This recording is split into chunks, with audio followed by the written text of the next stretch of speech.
instrumento de vossa paz. Onde houver ódio, que eu leve o amor. onde houver ofensa, Que eu leve o perdão. onde houver discórdia, Que eu leve a união. onde houver dúvida, Que eu leve a fé.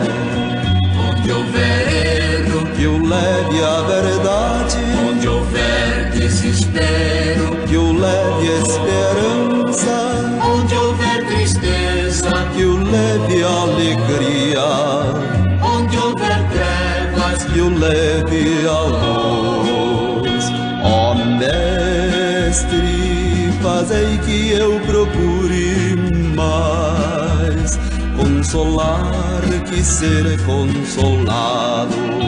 compreender que ser compreendido, amar que ser amado, Pois é dando que se recebe, é perdoando que se é perdoado. que é morrendo que se vive, Para a vida eterna.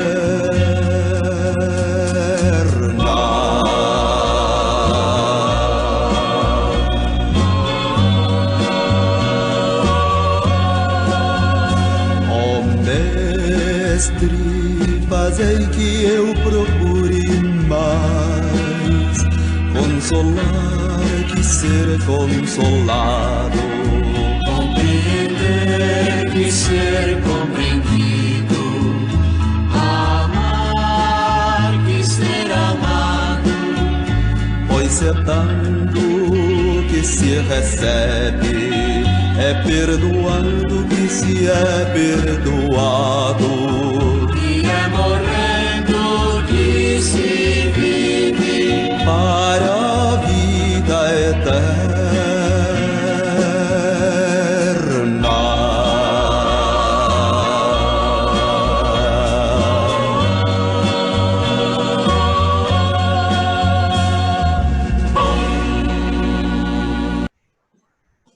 Boa noite, estamos mais uma vez aqui trazendo o nosso encontro semanal da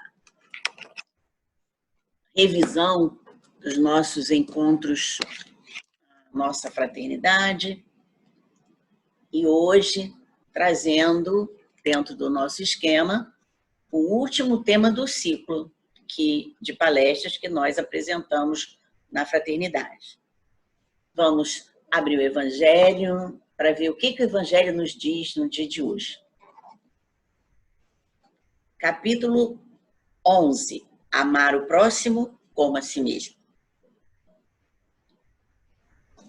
Os fariseus, tendo sabido que ele tapara a boca aos saduceus, reuniram-se.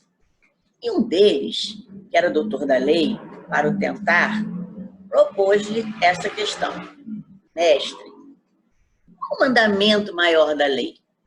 Jesus respondeu: amarás o Senhor teu Deus de todo o teu coração, de toda a tua alma, de todo o teu espírito.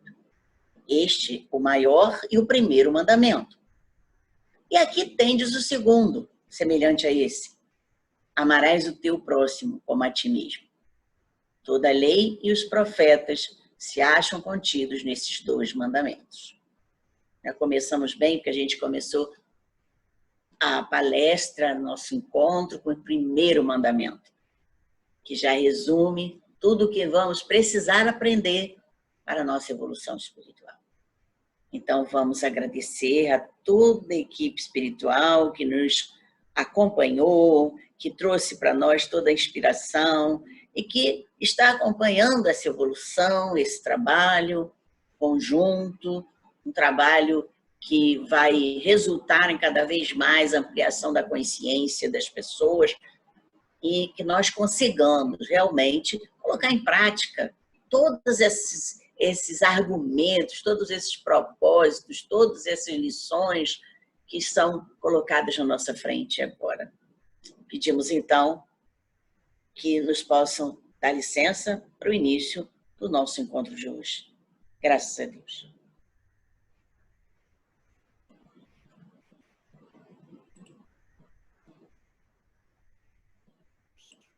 Hoje, a nossa palestra é para você, papai, é para você, mamãe, que está aí, juntinho ao seu filho nesse período de quarentena. Como é que você está olhando seu filho? Como é que você está chegando junto a ele? Que tipo de visão você está desenvolvendo no seu filho? Visão de mundo? Visão de coletividade, de convivência? Então, hoje a gente vai conversar sobre a questão da educação e a infância. A infância e a educação como modelo. E você está vendo aí um menino com uma mochila pesada. Ele está mostrando que realmente ele está carregando muito peso. Será que é para a gente colocar esse peso todo numa criança? O que ela vai aprender se ela desde cedo já está carregando uma série de coisas? Então, a criança, da encarnação em encarnação, de experiência em experiência, ela vai conquistando a própria bagagem interior. Então, ela já está conquistando a sua bagagem interior. Não há necessidade de darmos bagagens supérfluas a ela. Ela já tem a bagagem dela para ela carregar. Está conquistando aquilo que ela precisa levar para a eternidade. Como todos nós passamos pela infância e trazemos a nossa bagagem de todas as infâncias que nós passamos. Experiências e experiências trazidas pelas encarnações sucessivas. E 2 fatores são o mais importante para ela aprender, para carregar nessa mochila: amor e sabedoria. São 2 eixos de segurança para a nossa vida. E nós temos que passar isso para a criança. Mas nós temos que passar por nossa própria atitude. Porque se nós não temos a amorosidade e não temos a sabedoria de lidar com as questões que estão à nossa volta, como é que a gente vai dizer isso para a criança? Então, esses 2 eixos, esses 2 pilares, vão ajudar o desenvolvimento no aspecto moral e no aspecto intelectual. No aspecto moral, traduzindo aquele primeiro mandamento que nós vimos no Evangelho. Ensinar essas crianças a amar a Deus sobre todas as coisas e ao próximo como a si mesmo. Mas para amar a Deus sobre todas as coisas, elas precisam de entendimento, elas precisam de conhecimento. Não é um amor cego. Não vamos desenvolver o amor cego daquele Deus que é punitivo, daquele Deus que é evitado, que dá medo nas pessoas. E por conta desse medo, quantos rituais nós vimos acontecendo na humanidade. É isso mesmo? Então, precisa dar um aspecto intelectual, que é onde vai levar a sabedoria. E com esse aspecto, ele vai desenvolver a cognição, ele vai trabalhar a inteligência e vai trazer o conhecimento de realmente como é esse amor. Que amor é esse que tanto espera dentro do mandamento da fraternidade, né? O mandamento cristão. Então, aspecto moral e intelectual precisam andar juntos. Não é só desenvolver inteligência, também não é só ficar, mas eu dou tanto amor para meu filho, e a criança, né, vive fazendo um monte de besteira. Por quê? Porque tem paparico demais e a mãe acha que aquilo ali é o amor que ela está dando. Mas ela não está tendo sabedoria. Porque os próprios pais, às vezes, não desenvolvem esse aspecto intelectual do entendimento. Não é intelecto de ter faculdade, mestrado, seja doutorado, não. É o entendimento, é a compreensão da vida. E isso vai levar a que, consequentemente, vai evoluindo, arrumando cada vez mais a sua mochilinha. Buscando experiências, buscando acontecimentos, buscando vivenciar, a inteligência vai despontando, porque a inteligência vai aprender a usar esses recursos, né, do mundo, do universo, né?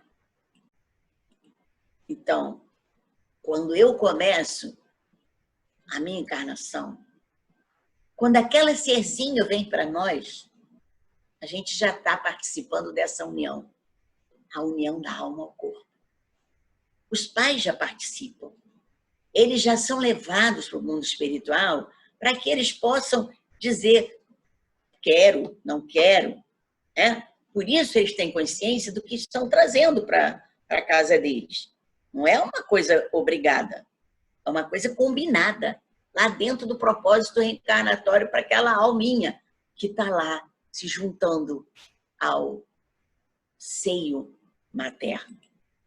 Então, os espíritos ensinam que essa união se inicia no momento da concepção, mas só vai se completar no nascimento. Então, a criança tem essa fase da concepção ao nascimento para ir experimentando aquele seio materno, que precisa ser um seio também dentro dela, com calma, com paz, com aceitação, com acolhimento. Você já tem que acolher essa alma desde a concepção.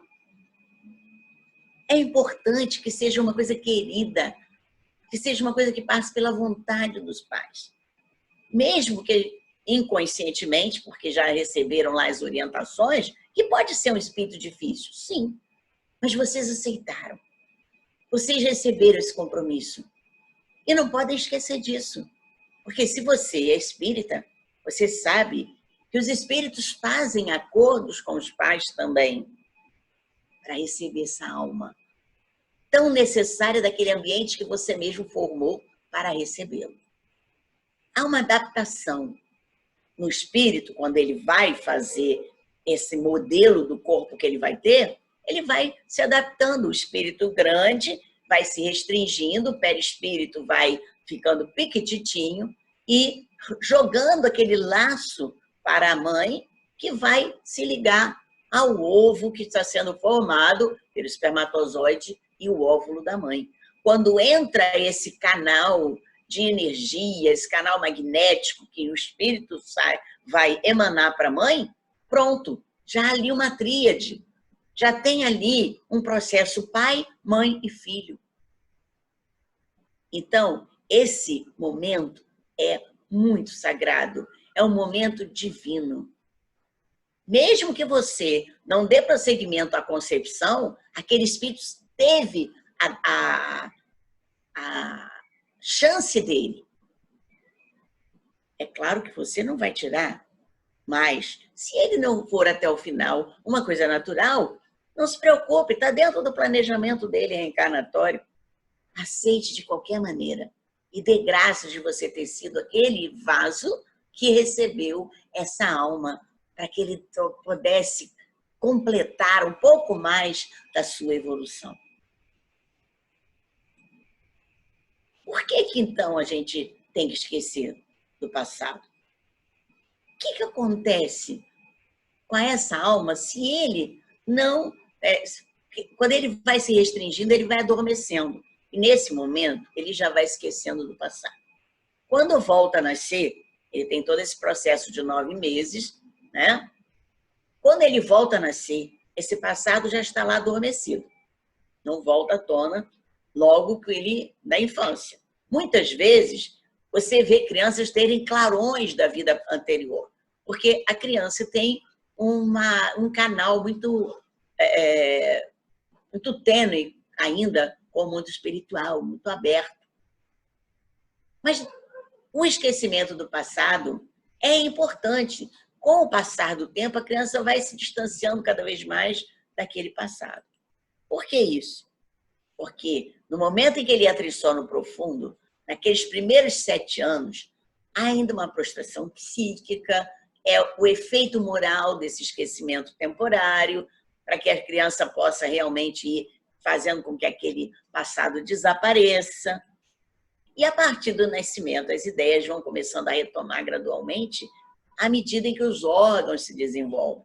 Eu só posso receber toda a prontidão, todo o potencial do meu passado quando eu tenho mais de 7 anos. Por quê? Porque eu tenho que ter meu sistema nervoso todo inteiro, tá formado. Senão as células não vão poder trabalhar com a força de todo o potencial que vem de todas as vidas que eu tenho vivido anteriormente. Então, é por isso que nós temos o esquecimento, o sono profundo, o esquecimento, o espírito está lá adormecido, o passado adormecido e o espírito ali revendo o ambiente novo. Esse espírito que está ali acordado, que está ali na vigília, é o espírito novo. É aquele que vem ser formado na encarnação. Com a bagagem, está lá adormecida. Conforme ele vai se recebendo estímulo do meio, ele vai acordando com a bagagem lá de dentro. Ele vai lembrando, mesmo que não seja conscientemente, mas vai trazendo à tona, intuitivamente, aquela bagagem, aquela prontidão. Por isso a gente vê crianças tão interessadas num determinado... ela gosta muito de carro, tudo é carro, tudo é carro, tudo é avião, tudo é avião, tudo é avião. Por quê? Está na bagagem dela. Ela viveu alguma coisa lá com o avião, viveu alguma coisa com o carro. Por quê? Nós não temos consciência, mas o nosso passado não é apagado, ele é só adormecido.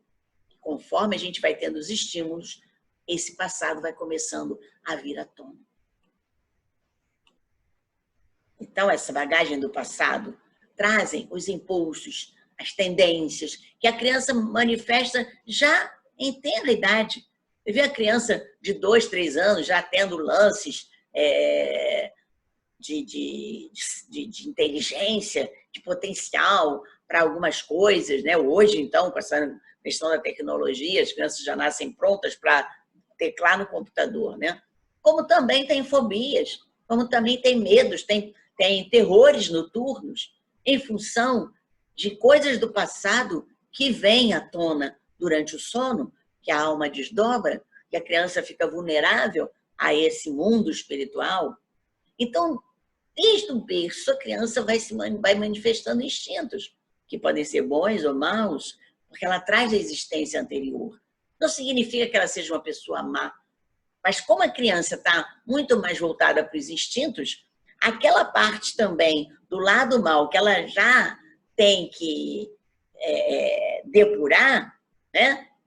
Aquela parte animalesca ainda está muito recente na criança, porque ela ainda não teve, no passado, ela não teve uma vida para realmente transformar esse mundo animal no mundo humano, né?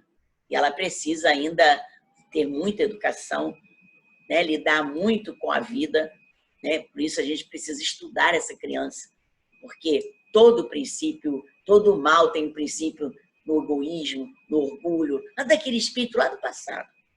E a gente começa a perceber isso, as atitudes da criança já começam a ajudar.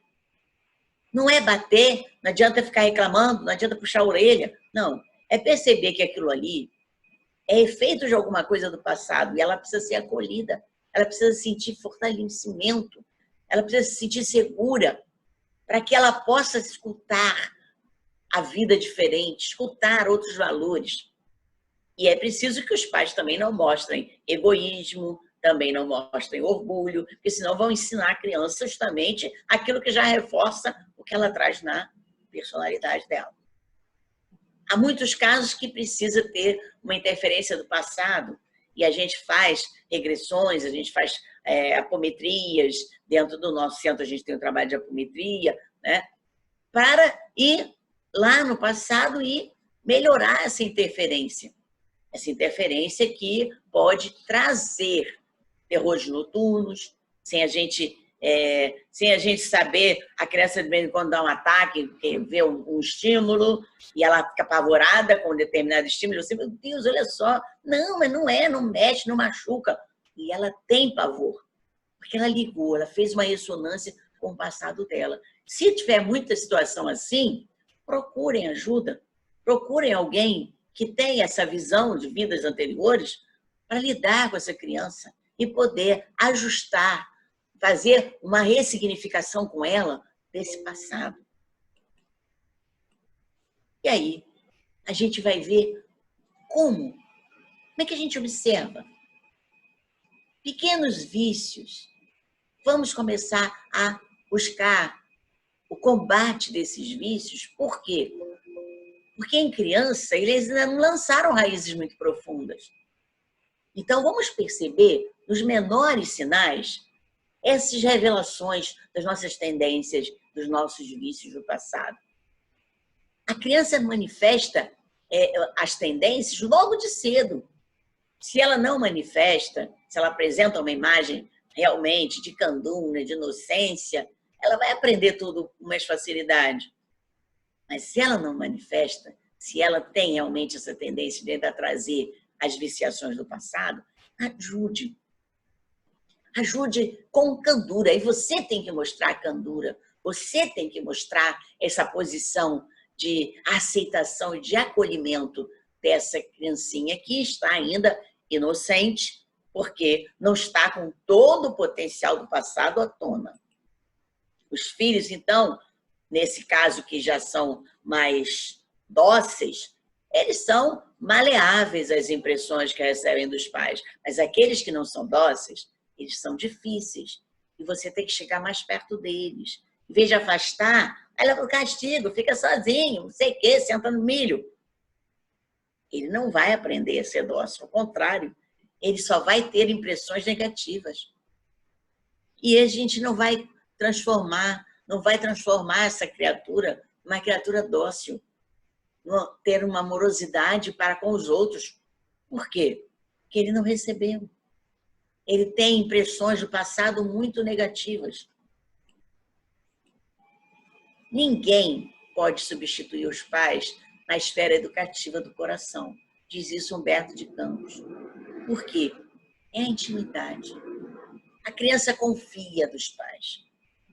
No pai ou na mãe, não importa. Não importa se estão juntos ou separados.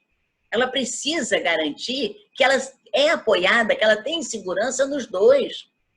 É importante os pais, pai e mãe, cada um na sua esfera, vão poder participar dessa educação do coração. É a educação do amor e da sabedoria, trazendo em prática aquele primeiro mandamento.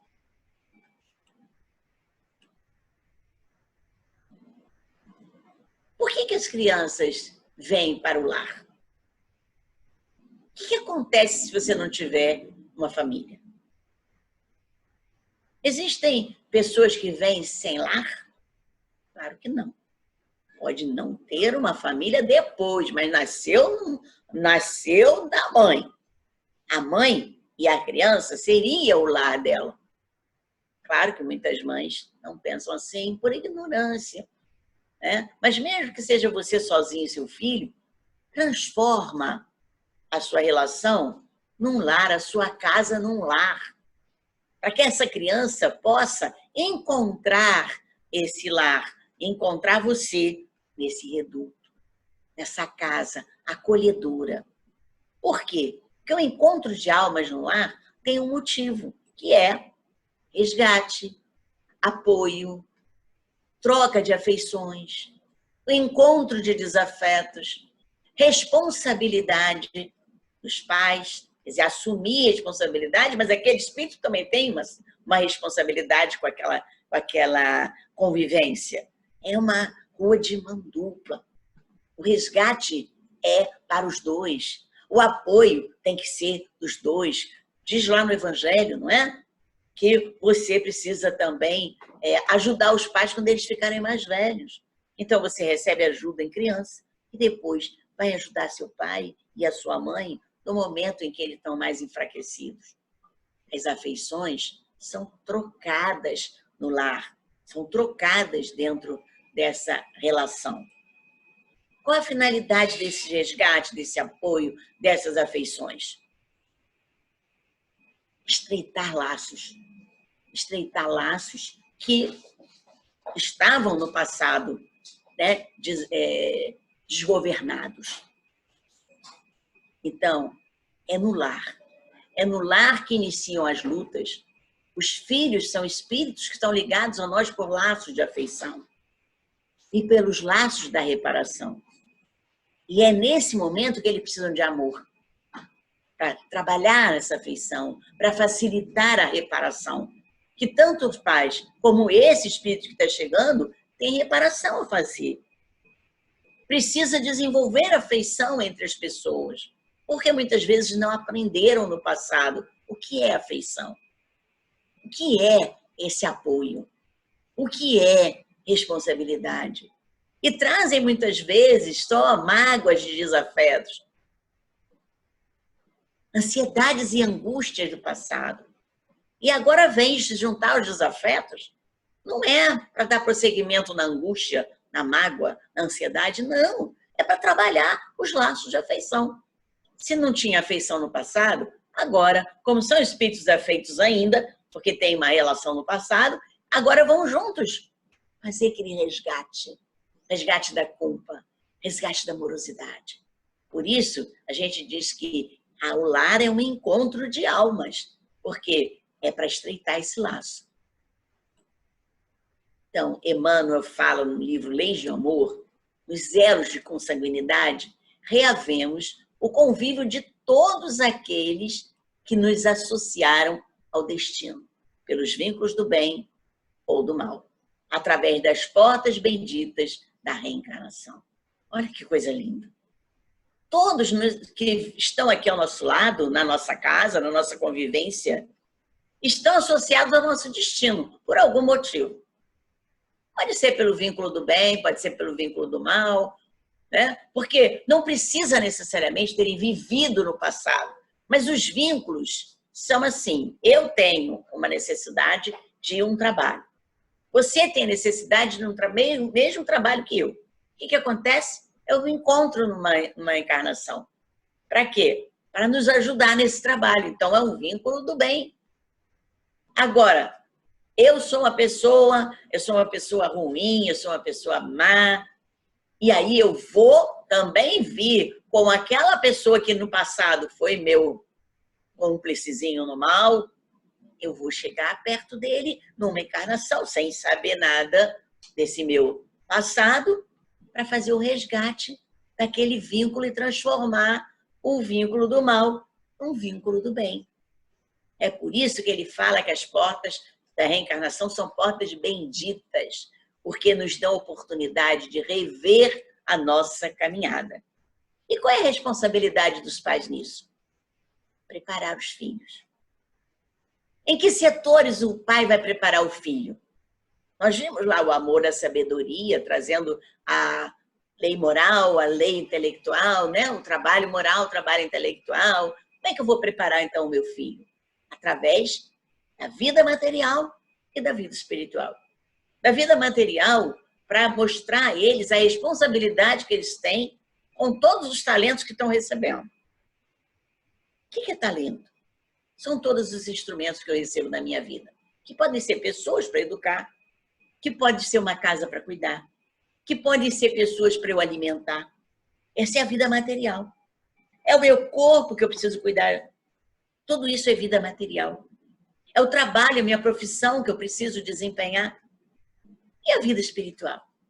A vida espiritual é a minha relação com o universo, a minha relação com a divindade, a minha relação com o mundo, com o meu próprio espírito, a evolução do meu espírito. Eu preciso me dar conta de que eu sou responsável. E você vai ensinar o seu filho que ele é responsável pelo desenvolvimento dele, pela educação do espírito dele. Você dá o preparo, você dá o alicerce e vai acompanhando até a idade adulta em que ele vai ter autonomia para realmente decidir se caminha da direita ou da esquerda. E você não tem culpa da decisão dele, porque você tem consciência de que você deu um amparo, de que você deu um alicerce. Então, fique tranquilo. Só tem ansiedade aquele pai que escorregou e que sabe que deixou a desejar nesse processo, né? Porque se você não deixou a desejar, se você deu um lar tranquilo, se você deu amorosidade, não tem culpa daquele espírito do passado, aquele homem velho, ainda está forte ali no seu filho, e conduzir inconscientemente ele para determinadas situações.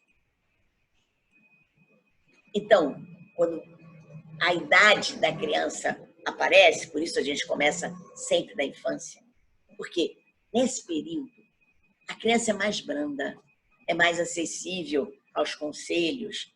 Por quê? Porque ela tem o pai e a mãe têm que ter uma hierarquia sobre eles. tem que ter um domínio. Eles não podem se orientar sozinhos. Então, é importante que o pai e a mãe tenham um domínio. Não é um domínio de ficar batendo, de gritar, de amedrontar. Não, mas de ter firmeza. Ter firmeza e dar o exemplo. É importante isso. Né? É o período ideal para realizar a educação do espírito que está ali reencarnando. Não é o único período. Nós continuamos na adolescência. Qual é a diferença da infância para a adolescência? Na infância, eu vou orientar mais de perto a criança. Na adolescência, eu já fico um pouco mais distante, mas vou também, sem perder de vista meu filho, acompanhando o processo dele. Eu vou acompanhar. Não vou dar tanto domínio quanto na infância, mas tenho que acompanhar. Por quê? Porque ele está na adolescência, já é um homem autônomo? Não, não é. Então, ele, para realmente ter uma segurança, ele precisa. E na adolescência é tão importante essa ligação com os pais, essa amizade com os pais, para que eles se sintam confortáveis de chegar, de se abrir com os pais. Por quê? Porque na adolescência o homem velho está acordando. Aquele espírito que estava no sono, ele vem acordando gradativamente. E na adolescência ele desperta. E você, que já deu um alicerce, faz com que nesse despertamento não haja conflito. Por que na adolescência é época de tantos conflitos? Porque o homem velho está acordando. E se esse homem velho está acordando, esse homem novo, esse espírito novo, ele precisa ter um alicerce para aquelas palavrinhas que são encaminhadas para ele, aquelas intuições, aquela vozinha inconsciente que ele escuta, não levar ele para o mesmo propósito que ele teve no passado. E faz um processo de auto-obsessão, muitas vezes, dessas vozes do passado. E ele precisa ter firmeza, e ele precisa ter liberdade com os pais para contar. Olha, eu tive vontade de fazer isso, isso, isso. E aí, não estou conseguindo tirar essa vontade do meu coração. E os pais vão ajudar. Porque ele tendo segurança, ele vai contar com os pais. Quais são os pontos importantes, então, de todo esse processo? Primeiro, o amor e carinho, né? Que são os mais poderosos recursos para educar. Agora, precisa ser usado de forma adequada. Porque aquele amor de grande paparico não é bom, não. Você pensa que está fazendo bonito, mas não está, não. Né? Aqueles que recebem amor e carinho adequado, equilibrado, claro, são equilibrados também, são felizes. Mas aqueles que não recebem, eles vão se tornar adultos carentes, agressivos, revoltados, desorientados. Então, é importante esses recursos na nossa educação. Amor e carinho com firmeza. Até Jesus nos deu essa lição. Como ele era firme com os hipócritas, como ele foi firme dentro do templo. E ele era firme com os apóstolos. Ele nunca falou, meus queridinhos, porque vocês não sabem fazer isso, não. Vós que têm a fé do tamanho de mostarda, não. Ele diz, se vocês tivessem a fé do tamanho de mostarda, vocês teriam feito tudo isso. Mas homens de pouca fé, olha como ele falava firme, homens de pouca fé. Então, vocês têm que ter também firmeza na hora do filho, porque o filho gosta dessa firmeza dos pais. Ele sente a autenticidade, ele se sente seguro. Porque qualquer ameaça, ele sabe, papai e a mamãe vão me ajudar, vão me proteger. Porque se o pai e a mãe forem frouxos, eles não têm segurança, não. Porque ele não vai contar com eles nesse recurso. Então, Emmanuel fala, passada a fase infantil, os processos de educação moral que formam o caráter tornam-se mais difíceis. Então, aquela parte da infância, que a criança é mais maleável, vamos colocar ali todo o processo de educação moral com nosso modelo também mostrando, né? Por que ele diz isso? Que depois torna-se difícil. Quando atinge a maioridade, se essa educação não for feita no lar, se você não tiver dado esse alicerce, o processo das provas vai renovar o pensamento e as concepções das criaturas através de violência. Olha o processo violento das provas rudes, que ele vai passar onde? Na vida, na sociedade. E aí vai renovar o pensamento? Vai. Vai mudar a concepção das pessoas? Vai, mas a custo de quê? De tapas, de processos de dificuldade, de pedras que aparecem no caminho deles, e eles não vão saber resolver, eles vão entrar em insegurança, eles vão ter medos. E muita gente está aí vivendo medo, ansiedade, angústia, por quê? Porque não recebeu esse alicerce da educação moral lá na infância, naquele momento em que você está formando aquele caráter desta encarnação. Mas o caráter da encarnação passada está ali, que começa, na maioridade, a vir à tona.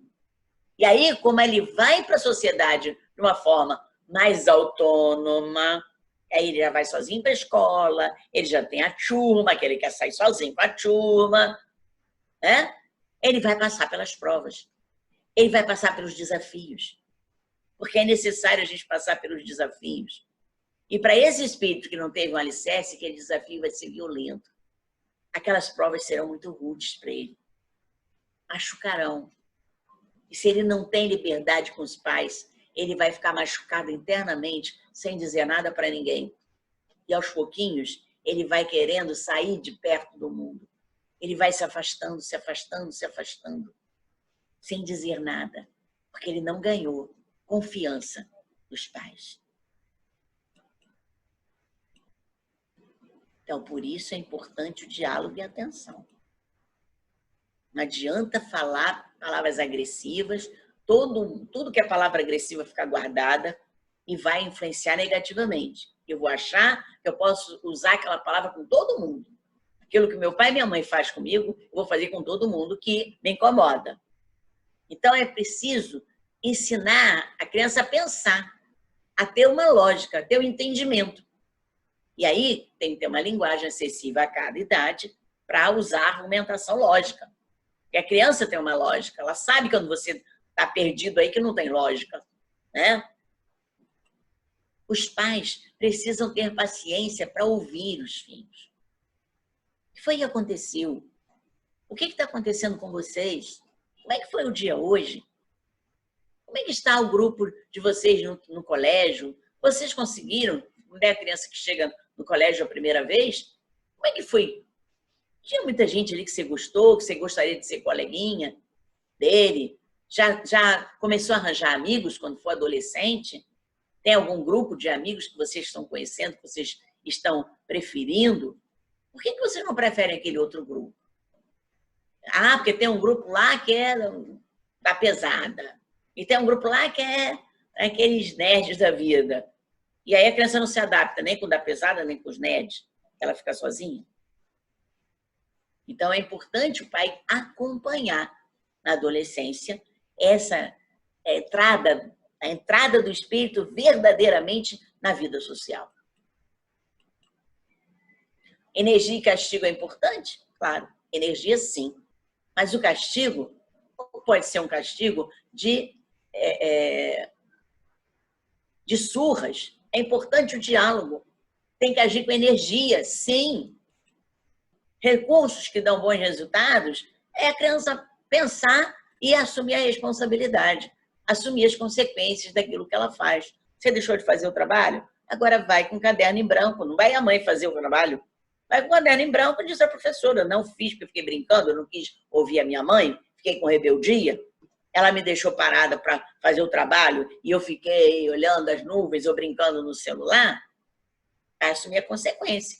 Agora, os pais têm que ajudar também, né? Porque a criança ainda não tem esse juízo de valor para estabelecer a consequência.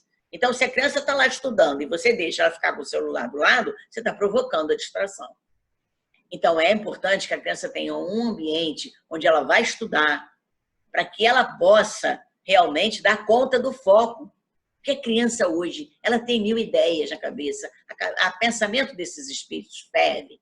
E ela precisa aprender a ter foco. Senão, quando ficar maior, não vai ter foco. Aí você não estudou, tá vendo? Estudou, não reprova.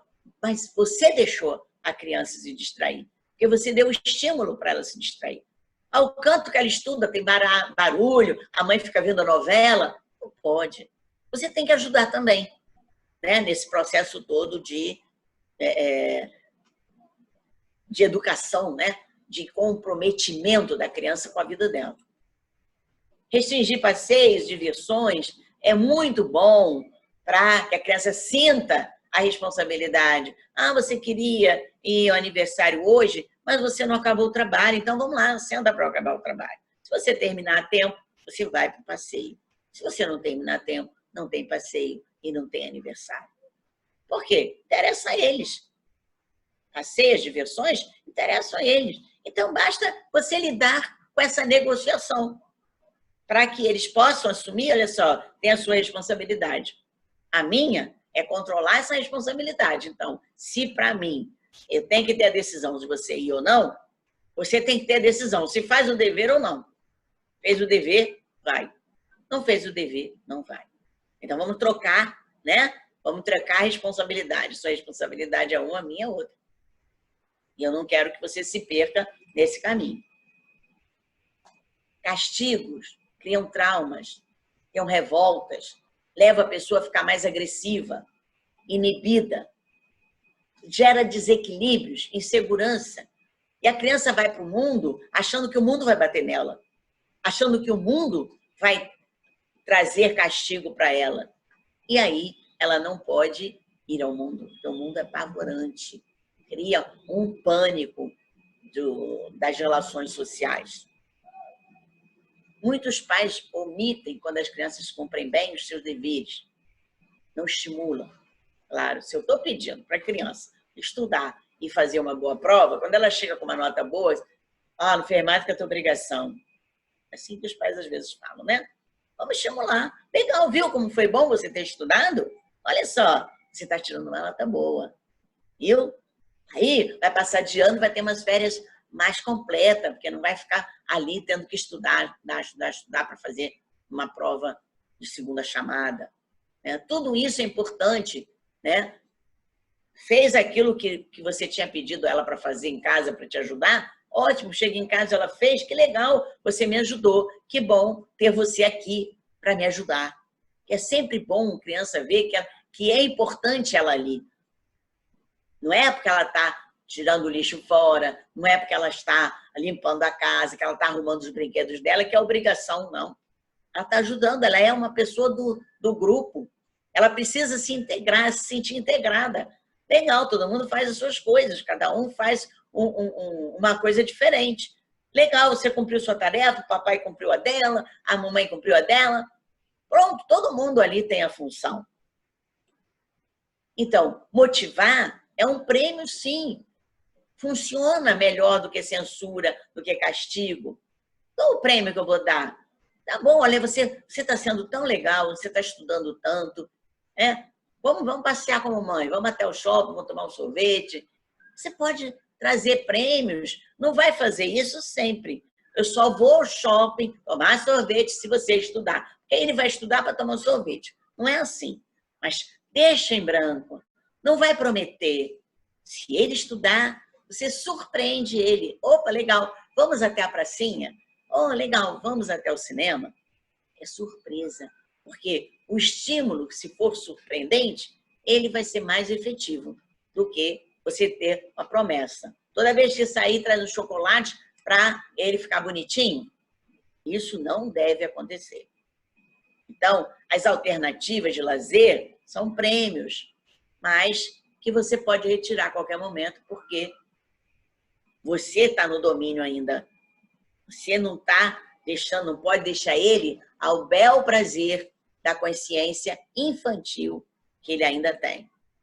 Então, assim, os pais não estão punindo, estão apenas deixando de premiar. As crianças têm direito à liberdade? Têm. Mas, como eu falei, o amor excessivo, a liberdade excessiva, a gente tem que dosar. Deixar a criança fazer o que quiser, trepar nos móveis, né? Quebrar tudo na casa, puxar as toalhas da mesa. Isso não é liberdade, isso não é amorosidade. Isso é levar a criança ao processo de insegurança na vida. Que a criança vai lá para fora, todo mundo vai dominar, todo mundo vai restringir, e ela não sabe acostumada com isso. E ela vai se revoltar com a sociedade. E a sociedade vai estabelecer valores mais pesados do que os pais estão estabelecendo. Então, a liberdade concedida sem critérios, ela pode ser muito prejudicial. O que nós ofertamos às nossas crianças? O que lhes ensinamos? Então, nesse momento, nós vamos ver um vídeo que vai trazer para nós essa palavra da criança. Vamos ver como pensa a criança no dia a dia junto conosco? Vamos pensar nisso depois, certo?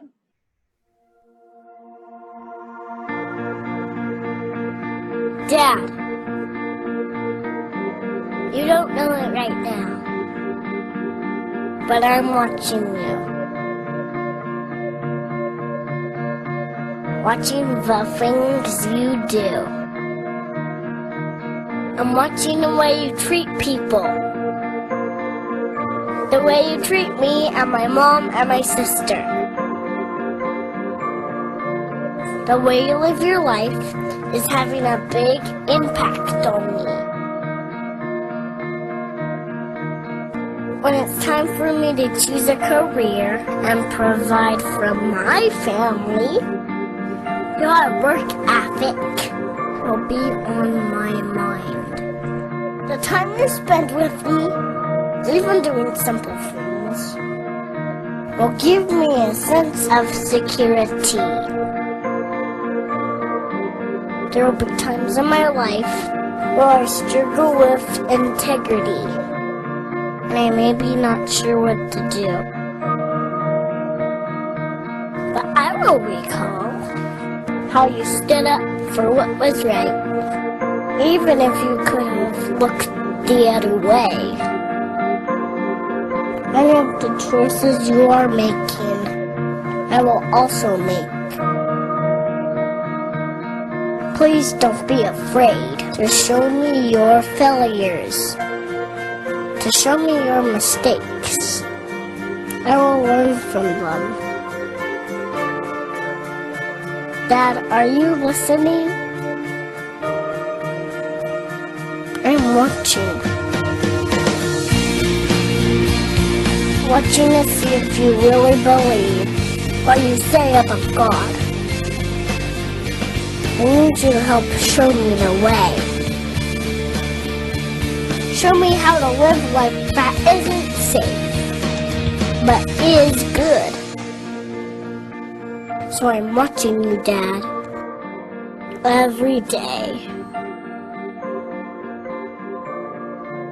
You're teaching me how to live, whether you know it or not.